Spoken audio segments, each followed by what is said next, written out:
രൂപതയിലെ പേരകമടവിൽ നിന്നാണ് വരുന്നത്. എൻ്റെ മകന് രോഗസൗഖ്യം ലഭിച്ച സാക്ഷ്യം പറയാനാണ് ഞാനിവിടെ നിൽക്കുന്നത്.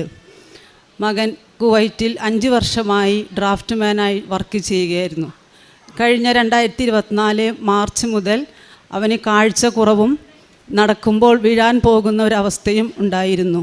അതുപോലെ തന്നെ കൈയും കാലും, ഇടത്തെ കൈയും കാലും സ്റ്റിഫ്നെസ് ആവുക, മൂവ്മെൻറ്റ് വരുന്ന സമയങ്ങളിലൊക്കെ അവനത് സ്റ്റിഫ്നെസ്സായി, വായും അതുപോലെ ഇങ്ങനെ ചെരിഞ്ഞു പോകുന്ന രീതിയിൽ അവനെ കണ്ടു തുടങ്ങി. അങ്ങനെ നാട്ടിൽ തിരിച്ചെത്തി ഡോക്ടറെ കാണിച്ചു. ഞങ്ങൾ MRI സ്കാൻ എടുത്തപ്പോൾ ഒരു ഓട്ടോ ഇമ്മ്യൂൺ ഡിസീസ് എന്നാണ് ഡോക്ടർ പറഞ്ഞത്. അതിന് ഡോക്ടർ ഒരു പേര് നൽകി, മൾട്ടിപ്പിൾ സ്ക്ലിറോസിസ് എന്ന പേര് നൽകി. അങ്ങനെ ടെസ്റ്റുകൾ ചെയ്ത് നോക്കിയപ്പോൾ ഡോക്ടർ പറഞ്ഞത് പ്രതിരോധ ശക്തിയുടെ അണുക്കൾ കൂടിയിട്ട് അവന് പുറത്തു നിന്നുള്ള അസുഖങ്ങൾ വരാത്തത് കൊണ്ട്, മറ്റുള്ള അസുഖങ്ങൾ വരാത്തത് കൊണ്ട് സ്വയം ബോഡി റിയാക്ട് ചെയ്യണമെന്നാണ് ഡോക്ടർ പറഞ്ഞത്. അതായത് ഇവന് കണ്ട സിംറ്റംസ് ഇവൻ്റെ ഞരമ്പുകളിലുള്ള കവറിങ് ദ്രവിച്ചു പോവുക. അങ്ങനെ ദ്രവിച്ചു പോകുമ്പോൾ അതിൽ ബ്ലഡ് സർക്കുലേഷൻ വരുന്നില്ല, അവിടെ നീർക്കെട്ട് വരിക. അപ്പോൾ അതുകൊണ്ടാണ് സ്റ്റിഫ്നെസ് വരുന്നത് പറഞ്ഞത്. അതൊരു ദിവസം 25 പ്രാവശ്യം 27 പ്രാവശ്യമൊക്കെ കണ്ടിരുന്നു. അങ്ങനെ ഞങ്ങൾ ഡോക്ടറെ കാണിച്ച് ഡോക്ടർ സ്റ്റിറോയിഡിൻ്റെ ഒരു റിട്ടുക്സ്മാബ് എന്നൊരു ഇഞ്ചക്ഷൻ എടുക്കണമെന്ന് പറഞ്ഞു. അത് 2 ഡോസാണ് ശരിക്കും ആ ട്രീറ്റ്മെൻറ്റിൽ. ഞങ്ങൾ ഒരു ഡോസ് ചെയ്ത് കഴിഞ്ഞപ്പോൾ അവന് യാതൊരു മാറ്റവുമില്ല. അങ്ങനെ ഞങ്ങൾക്ക് ഭയങ്കര വിഷമമായി. അപ്പോൾ ഞാനൊരു അധ്യാപികയാണ്. ഒരു ടീച്ചർ പറഞ്ഞു എനിക്കൊരു ബ്രദറിനെ പരിചയപ്പെടുത്താമെന്ന് പറഞ്ഞു, പ്രാർത്ഥിക്കാൻ പറയാൻ പറഞ്ഞു. അപ്പോൾ ആ ബ്രദർ പ്രാർത്ഥിച്ചപ്പോൾ പറഞ്ഞു, നിങ്ങളുടെ റൂമിൽ, ഞങ്ങളൊന്ന് ഹോസ്പിറ്റലാണ്, റൂമിൽ കൃപാസന മാതാവിനെ കാണുന്നുണ്ട് എന്ന് പറഞ്ഞു. അപ്പം ഞാൻ ആ രാജഗിരി ഹോസ്പിറ്റലിൽ പ്രാർത്ഥിക്കാനിരിക്കുമ്പോൾ അവിടെ നിന്നൊരു പത്രം കിട്ടി. ഞാനത് വായിക്കാറുണ്ട്, പ്രാർത്ഥിക്കാറുണ്ട്. അപ്പം ഞാൻ ബ്രദറിനോട് പറഞ്ഞു കൃപാസനം പത്രം എൻ്റെ കയ്യിലുണ്ട്. അപ്പോൾ ബ്രദർ പറഞ്ഞു ഉടനെ തന്നെ ഡിസ്ചാർജ് ആയി കഴിഞ്ഞാൽ ഉടനെ തന്നെ പോയി ഉടമ്പടി എടുക്കണമെന്ന് പറഞ്ഞു.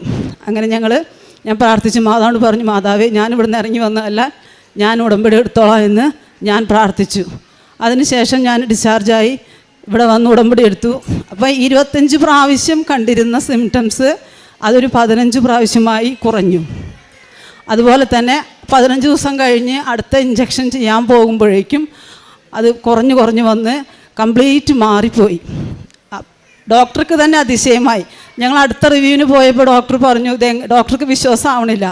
അവനെ എഴുന്നേൽപ്പിച്ച് നടത്തിക്കുക, ഇരുത്തിക്കുക, കയ്യും കാലും അങ്ങനെ ഉയർത്തി കാണിക്കുക. കാരണം ചലനം വരുമ്പോഴൊക്കെ ഇവനിത് കാണുകയായിരുന്നു. കുട്ടി ഭയങ്കരമായിട്ട് വിഷമിക്കുകയായിരുന്നു. ഡോക്ടർക്ക് തന്നെ അതിശയം തോന്നി. അപ്പോൾ ഡോക്ടർ പറഞ്ഞു 4 ഡോസ് ചെയ്യേണ്ട, ഈ ഇഞ്ചക്ഷൻ 2 ഡോസ് നമുക്ക് നിർത്താമെന്ന് പറഞ്ഞു. പിന്നെ ഇഞ്ചക്ഷൻ മാറ്റി മരുന്നുകളാക്കി ഞങ്ങൾ വീട്ടിലേക്ക് തിരിച്ചു പോന്നു. അങ്ങനെ ഇരിക്കുന്ന സമയത്ത് ഇവൻ്റെ അസുഖമൊക്കെ മാറി വന്നപ്പോൾ ഇവന് ഇമ്മ്യൂണിറ്റി പവർ കുറയ്ക്കുകയാണ് ചെയ്യുന്നത് ആ ഇഞ്ചക്ഷനിലൂടെ. കംപ്ലീറ്റ് ഇമ്മ്യൂണിറ്റി പവർ പോയപ്പോൾ അവന് മോന് പനി വന്നിട്ട് ഹോസ്പിറ്റലിൽ കിടന്നിട്ട് പല ടെസ്റ്റുകളും നടത്തി. എല്ലാ ടെസ്റ്റിലും നെഗറ്റീവാണ്. മാതാവിനോട് ശക്തിയായിട്ട് ഞാൻ പ്രാർത്ഥിച്ചു, മാതാവേ എനിക്ക് അൾത്താരയിൽ വന്ന് സാക്ഷ്യം പറയണം, പ്രത്യക്ഷപ്പെട്ട അൾത്താരയിൽ വന്ന് സാക്ഷ്യം പറയണമെന്ന് ഞാൻ പ്രത്യേകം പ്രാർത്ഥിച്ചു. അങ്ങനെ പ്രാർത്ഥിച്ചതിൻ്റെ ഫലമായി രോഗം കണ്ടുപിടിച്ചു. അവൻ്റെ ലെൻസിൽ കഫം കെട്ടി നിന്നിട്ട് ഒരു ഫംഗൽ ന്യൂമോണിയ പോലെ വന്നിരിക്കുകയാണെന്ന് കണ്ടെത്തി. അങ്ങനെ അതിന് മരുന്നുകൾ ചെയ്തപ്പോൾ ആ അസുഖം പൂർണ്ണമായി ഭേദപ്പെട്ടു. പിന്നെ അതുപോലെ 3 മാസം കഴിഞ്ഞ് വീണ്ടും MRI സ്കാൻ ചെയ്തപ്പോൾ അവന് ഈ കവറിങ് പോകുന്നത് പുതിയതായിട്ടൊന്നും കാണുന്നില്ല, കുറഞ്ഞു വരുന്നിട്ടുണ്ട്, പേടിക്കേണ്ടെന്ന് ഡോക്ടർ പറഞ്ഞു. അതിനുശേഷം 6 മാസം കഴിഞ്ഞിട്ട് ഒരു NMO-MOG എന്നൊരു ടെസ്റ്റ് ചെയ്തു കഴിഞ്ഞാൽ അത് പോസിറ്റീവ് ആണെങ്കിൽ വീണ്ടും 2 കൊല്ലം തുടർച്ചയായിട്ട് മരുന്ന് കഴിക്കേണ്ടി വരും, നെഗറ്റീവ് ആണെങ്കിൽ നമുക്ക് മരുന്നൊക്കെ ക്ലോസ് ചെയ്യാമെന്ന് പറഞ്ഞു. അങ്ങനെ ഞാൻ മാതാവിനോട് പ്രത്യേകം പ്രാർത്ഥിച്ചു. അപ്പോൾ ജോസഫ് അച്ഛൻ്റെ ക്ലാസ് കേൾക്കുമ്പോൾ അതിൽ അച്ഛൻ ഒരു ടിപ്സ് പറഞ്ഞു തന്നിട്ടുണ്ടായിരുന്നു. ഉടമ്പടി പെട്ടെന്ന് ക്ലിക്ക് ചെയ്യാൻ മാതാവിനോട് പ്രത്യേകം പ്രാർത്ഥിക്കാം. അമ്മേ എന്നെ അങ്ങയുടെ പ്രത്യക്ഷീകരണത്തിൻ്റെ സാക്ഷിയാക്കണമേ എന്ന് പ്രത്യേകം പ്രാർത്ഥിക്കാൻ പറഞ്ഞു. ആ ക്ലാസ് കേട്ടപ്പോൾ എനിക്ക് ഒരു പ്രത്യേക വിശ്വാസം തോന്നി. ഞാൻ എപ്പോഴും അതിങ്ങനെ പ്രാർത്ഥിച്ചുകൊണ്ട് നടക്കും. ഞാൻ ജോലി ചെയ്യുമ്പോഴും സ്കൂളിലാകുമ്പോഴൊക്കെ അതിങ്ങനെ പ്രാർത്ഥിച്ചുകൊണ്ടിരിക്കും. അങ്ങനെ അവൻ്റെ ടെസ്റ്റ് റിസൾട്ട് വന്നു, അത് നെഗറ്റീവായി. ചിത്തമാതാവിനും ഈശോയ്ക്കും 1000 നന്ദി. പിന്നെ 2ാമത്തെ സാക്ഷ്യം ഇവൻ്റെ ഭാര്യയാണത്. അവന് അസുഖമുള്ള സമയത്ത് അവൾ 9 മാസം പ്രഗ്നൻ്റ് ആയിരുന്നു. ഭയങ്കരമായിട്ട് ഞങ്ങൾ വിഷമിച്ചു. അവൾക്കും നല്ല വിഷമമായിരുന്നു. പ്രസവം കോംപ്ലിക്കേറ്റഡ് ആവല്ലേ എന്ന് പ്രത്യേകം പ്രാർത്ഥിച്ചിരുന്നു. അങ്ങനെ ഡേറ്റ് ആവണ അന്ന് അഡ്മിറ്റ് ആവണ അന്ന് ഫ്ലൂയിഡ് പോയി. യൂട്രസ് തീരെ വികസിക്കുന്നില്ല, 2 സെൻറ്റിമീറ്റർ വികസിച്ചിട്ടുള്ളൂ, ഓപ്പറേഷൻ വേണമെന്ന് ഡോക്ടറോട് പറഞ്ഞു. ഞങ്ങൾ മാതാവിനോട് പ്രത്യേകം പ്രാർത്ഥിച്ചു. അപ്പോൾ ഡോക്ടർക്ക് ഒ പിയിൽ ആൾക്കാർ കൂടുതലുള്ളത് കൊണ്ട് ഡോക്ടർ പറഞ്ഞു ഒ പി കഴിഞ്ഞതിന് ശേഷം ഞങ്ങൾ നോക്കാമെന്ന് പറഞ്ഞു. പിന്നെ 1 മണി ഒരിക്കൽ ആയപ്പോൾ അവൾക്ക് വേദന വന്നു തുടങ്ങി. അതുപോലെ യൂട്രസ് വികസിച്ചു. 3 മണിയാകുമ്പോഴേക്കും ഒരു നല്ലൊരു പെൺകുഞ്ഞിനെ, ആരോഗ്യമുള്ള ഒരു പെൺകുഞ്ഞിനെ നൽകി മാതാവ് അനുഗ്രഹിച്ചു. പിന്നെ അത് കഴിഞ്ഞിട്ട് മോന് ഡോക്ടറോട് ചോദിച്ചു, ഞങ്ങൾ ഗൾഫിലേക്ക് പോകാൻ പറ്റുമോ എന്ന് ചോദിച്ചു. പറഞ്ഞു പോയിക്കോ, കുഴപ്പമൊന്നുമില്ല എന്ന് പറഞ്ഞു, ശ്രദ്ധിച്ചാൽ മതി, കുഴപ്പമില്ല എന്ന് പറഞ്ഞു. അങ്ങനെ ഞാൻ ഡേറ്റ് ഇട്ടിട്ട് ഞാൻ സെപ്റ്റംബർ 26-ാം തീയതി രണ്ടാമതും ഞാൻ ഉടമ്പടി പുതുക്കാൻ വന്നു. അതിൽ നിയോഗം എഴുതി ഞാൻ ഡേറ്റ് ഇട്ട് പ്രാർത്ഥിച്ചു. ഒക്ടോബർ 31-ാം തീയതി എൻ്റെ മോന് പോകണം മാതാവി എന്ന് പറഞ്ഞു. അതുപോലെ അവന് പോകാൻ പറ്റി. പക്ഷേ പോയി കഴിഞ്ഞപ്പോൾ 5 ദിവസത്തെ ലീവിന് വന്നതാണ് അവൻ. അപ്പോൾ അന്ന് മാനേജർ പറഞ്ഞിരുന്നു 5 ദിവസം കഴിഞ്ഞ് ലീവിന് വന്നില്ലെങ്കിൽ ഞങ്ങൾ റിസൈനായി കണക്കാക്കുമെന്ന് പറഞ്ഞു. അങ്ങനെ 5 മാസം വരെ മാനേജർ കുഴപ്പമില്ല എന്ന് പറഞ്ഞ് അവൻ ജോയിൻ ചെയ്ത് കഴിഞ്ഞപ്പോൾ അവർക്ക് ആ കമ്പനിയിൽ 5 മാസത്തെ പെൻഡിങ് വന്നപ്പോൾ അതൊക്കെ ബുദ്ധിമുട്ടായപ്പോൾ അവർ വേറൊരാളെ വെച്ചു. അങ്ങനെ വിഷമിച്ചിരിക്കുന്ന സമയത്താണ്, അതൊന്നും ഇവിടുന്ന് പോകുമ്പോൾ ഞങ്ങൾക്ക് അറിയില്ലായിരുന്നു. അവൻ ഇവിടുന്ന് അങ്ങനെ നാട്ടിലുള്ള സമയത്ത് തന്നെ അവൻ 2ാമത്തെ കമ്പനിയിലാണ് കുവൈറ്റിൽ വർക്ക് ചെയ്യുന്നത്. അപ്പോൾ ആദ്യത്തെ കമ്പനിയിലെ മാനേജർ ഇവൻ്റെ വിശേഷം അറിയാനല്ല, നമ്പർ ഡിലീറ്റ് ചെയ്യാൻ വേണ്ടിയിട്ട് നമ്പർ കണ്ടപ്പോൾ ഒന്ന് ജസ്റ്റ് വിളിക്കുക എന്ന രീതിയിൽ മോനെ വിളിച്ചു. എന്താണ് വിശേഷം, സുഖമല്ലേ എന്ന് ചോദിച്ചു. അപ്പോൾ മാനേജർ പറഞ്ഞു, പഴയ കമ്പനിയിലത്തെ മാനേജർ പറഞ്ഞു, നീ ഈ കമ്പനിയിലേക്ക് പോരുന്നോ, നീ ഇവിടെ വാങ്ങുന്ന ശമ്പളം ഞാൻ തരാമെന്ന് പറഞ്ഞു. അപ്പോൾ ഞാൻ നോക്കട്ടെ, ഞാൻ ഇപ്പോൾ ഒരു കമ്പനിയിൽ വർക്ക് ചെയ്യല്ലേ എന്ന് പറഞ്ഞു. അങ്ങനെ ഇവനിവിടുന്ന് പോയി. അപ്പോഴാണ് ഈ കമ്പനിയിൽ അവിടെ വേറെ ആളെ വെച്ചു എന്നൊക്കെ അറിഞ്ഞപ്പോൾ ഞങ്ങൾക്ക് വിഷമിക്കേണ്ട ആവശ്യം വന്നില്ല. കാരണം മാതാവ് അതിന് മുന്നേ ഞങ്ങളുടെ പ്രാർത്ഥനയിൽ ഇടപെട്ടുകൊണ്ട് അവന് ജോലി തിരിച്ചു കൊടുത്തു. ഇനി അവൻ തിങ്കളാഴ്ച പോവുകയാണ് ആ കമ്പനിയിൽ വീണ്ടും ജോയിൻ ചെയ്യാൻ പോവാണ്. അത് വലിയൊരു അനുഗ്രഹമാണ് ഞങ്ങൾക്ക്. മാതാവ് തന്ന ഈ 3 അനുഗ്രഹത്തിന് 1000 നന്ദി പറയുകയാണ്. ജീവകാരുണ്യ പ്രവർത്തനങ്ങൾ ഒരു കാര്യം പറയാം, ജോലിയുള്ളത് കൊണ്ട് നേരത്തെ എണീക്കാനും വൈകിട്ട് പ്രാർത്ഥിക്കാനൊക്കെ ഒരു കുറച്ച് മടിയുള്ള കൂട്ടത്തിലായിരുന്നു ഞാൻ.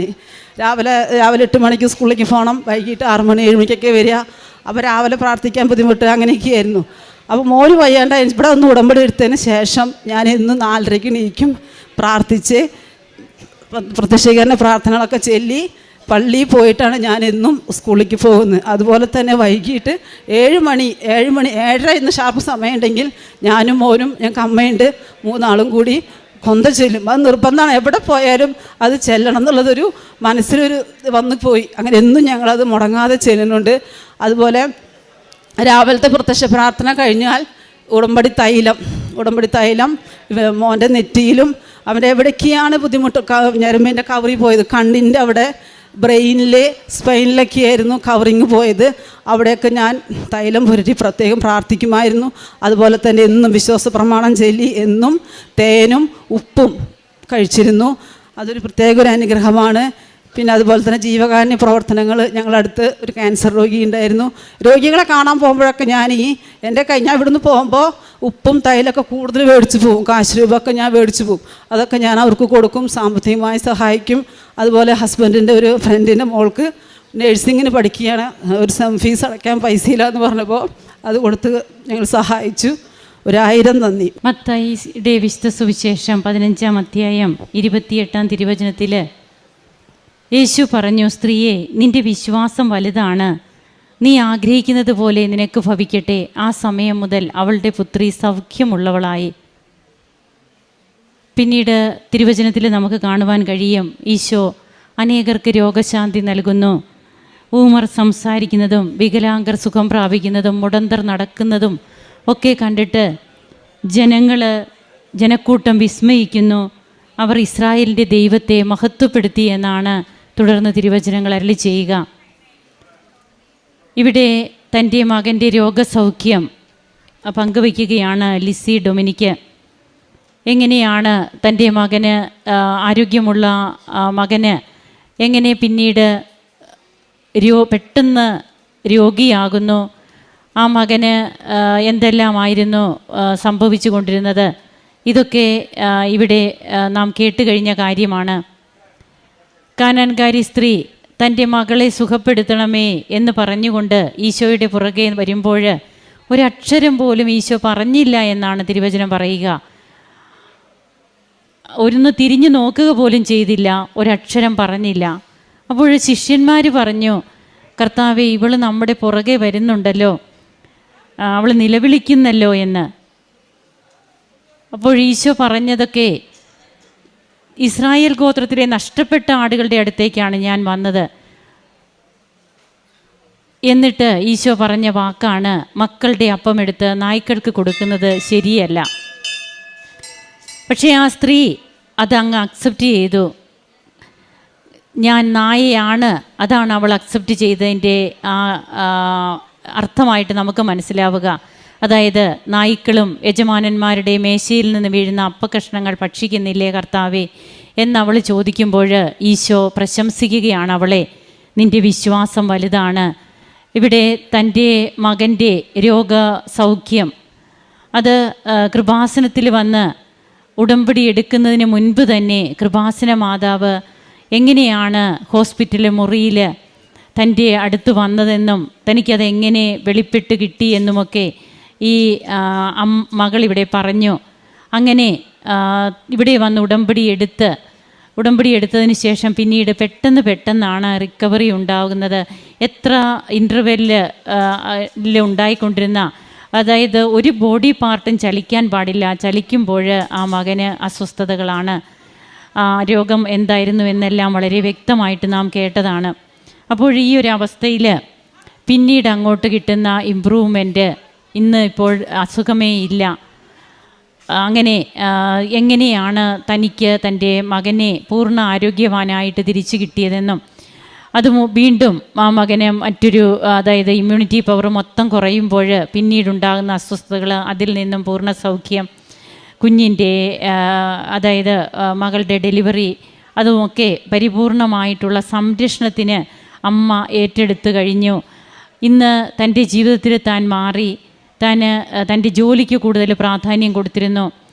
ഇന്നിപ്പോൾ ജോലിയുണ്ട്, നമുക്കൊന്നും ജോലി വേണ്ട എന്ന് വെക്കാൻ പറ്റില്ല. എന്നാൽ ഈ ജോലി മൂലം നാം കർത്താവിനെ അല്പം അകറ്റി നിർത്തിയോ എന്നാണ് നാം ചിന്തിക്കേണ്ടത്.